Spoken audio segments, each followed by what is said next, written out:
बांधने सभा न रख रहे थे, रमजान महीना है, जरा भी कोई देखने भी नहीं आता कि लोग यहाँ देखे कैसे गंदगी बरसते रहते हैं। आजकल 12 महीने होंगे, 1 महीने से तो पानी बनेगा हमारा, तो लोगों के घर पानी भरने जा रहे हमारे। 2-2 3-3 वक्त के मांगे पड़े, 2-2 3-3 दवाखाने बदले जाते, छोकरे अच्छे हुए।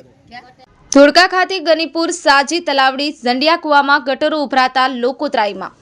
ધોળકા ખાતે ગનીપુર નવી પોસ્ટ ઓફિસથી સોનાર કુઈ ડોક્ટર બાબાસાહેબ આંબેડકર હોલ ઝંડિયા કુવાથી વડવાવડ તરફ જતા રોડ પર નવી ગટર લાઈન નાખવાનું કામ હાથ પર લેવામાં આવેલ, જે સંદર્ભે આ મેઇન રોડ ઉપર પાઇપો નાખવા ખોદકામ કરવામાં આવેલ। હજી આ કામ અધૂરું છે। આ રોડ ઉપર ગટરના ગંદા પાણી ભરાય છે, જેથી આ વિસ્તારમાં હાલ નરકાગાર હાલત છે। બેફામ ગંદકીના કારણે દુર્ગંધ ફેલાય છે, મચ્છરોનો વ્યાપક ઉપદ્રવ થયો છે। ગંદકીના કારણે રોગચાળો ફાટવાની ભીતિ છે। આ વિસ્તારમાં આવેલ હર્બન હેલ્થ સેન્ટરની આસપાસ પણ વ્યાપક ગંદકી જોવા મળી રહી છે।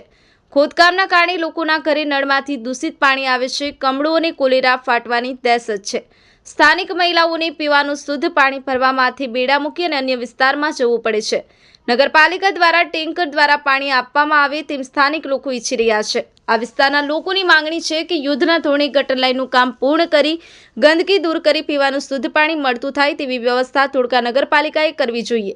આ દરમિયાન આ મુદ્દે ધોળકા નગરપાલિકાના પ્રમુખ અશોકભાઈ મકવાણાનો ટેલિફોનિક સંપર્ક કરતા તેમણે જણાવ્યું હતું કે મજૂરો હોળીના તહેવાર નિમિત્તે વતન ગયા છે, તેઓ હવે પરત આવતા જ 2 દિવસમાં કામ પૂર્ણ કરી દેવાશે। પાઇપલાઇન નાખી દેવામાં આવી છે, માત્ર જોઈન્ટનું જ કામ બાકી રહ્યું છે। રોડ પર બહુ ગંદકી છે, કામ ખુલ્લું રાખીને જતા રહે છે, છોકરા બહુ માદા પડે છે। મારા છોકરાને 4 મહિનામાં ત્રીજો રિપોર્ટ કરાવવાનું કીધું છે, આનું કોણ એ લેશે? અમે હેરાન થઈએ છીએ, પાણી પીવાનું છે નહીં, અહીંથી આવવા જવાનું રસ્તો નથી, બહાર કેટલી ગંદકી મચ્છર છે, આ કોણે જોવાનું? ખાડા મોટા મોટા, અમે નાના છોકરાને બહાર નીકળવા નહીં રાખ્યું, તમે કોઈનું સાંભળો? અમે ત્યાં નગરપાલિકામાં જઈએ, નગરપાલિકાનું ધ્યાન નહીં આલતા, બહાનો કરીને કાઢી હા મંગળવારે આવશે, બુધવારે આવશે, કોઈ ઝાંકવા નહીં આવતું કે ટેન્કર આવશે, ટેન્કરે નહીં આવતું। અમારા રમજાન મહિનામાં અમે કેટલા હેરાન થઈએ છીએ, અત્યારે તમારા અપાસ મહિનામાં તમે હેરાન થાવ। એક મહિનાથી પાણીની તકલીફ છે, ગટરના પાણી પીવાના પાણીથી મિક્સ થાય છે, અને આ બધી સમસ્યા મ્યુનિસિપાલિટીવાળા સાંભળતા નથી, એટલે મહેરબાની કરી જલ્દથી જલ્દ આ કામ શરૂ કરી દો। આપણી આસપાસ બનતી ઘટનાઓના સમાચાર જોવા માટે ગુજરાત 20 ન્યૂઝને લાઇક કરો, શેર કરો અને ચેનલને સબસ્ક્રાઇબ કરો।